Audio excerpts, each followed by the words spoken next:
national बेरेमो थंगनाय cricketer Rajesh बनी अनाइथक संसारनो याकरि कलांगै थांका तिनि नभेम्बर तालि पुइला सालमरि चासलो राजेश बनिकनि मांग कथैनो त्रिपुरा क्रिकेट एसोसिएशन नि हाबानगो तुबुइ फाइका तेबनो पाइथाक नाइरकमं नाइरगै लाइखा त्रिपुरा क्रिकेट एसोसिएशन नि तांगफांग कासको खबै त्रिपुरा क्रिकेट एसोसिएशन नि जुदा जुदा आदंग्र অকালে চলে গেল আর কি বলেন খুবই খারাপ লাগছে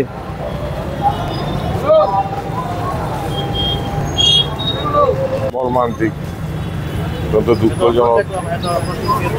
এবং সে তো আমাদের জুনিয়র ক্রিকেটের সিলেক্টরও ছিল একটা প্রতিভাবান ছেলে ত্রিপুরা রাজ্যের ক্রিকেটের একটা আজকে নক্ষত্রকে আমরা হারালাম অকাল প্রয়াণে আমরা অত্যন্ত দুঃখিত আমরা তো সারা ত্রিপুরা ক্রিকেট অ্যাসোসিয়েশন এর জন্য তার সদ্গতি আসার কামনা আমরা করছি ক্রিকেট অ্যাসোসিয়েশন পক্ষ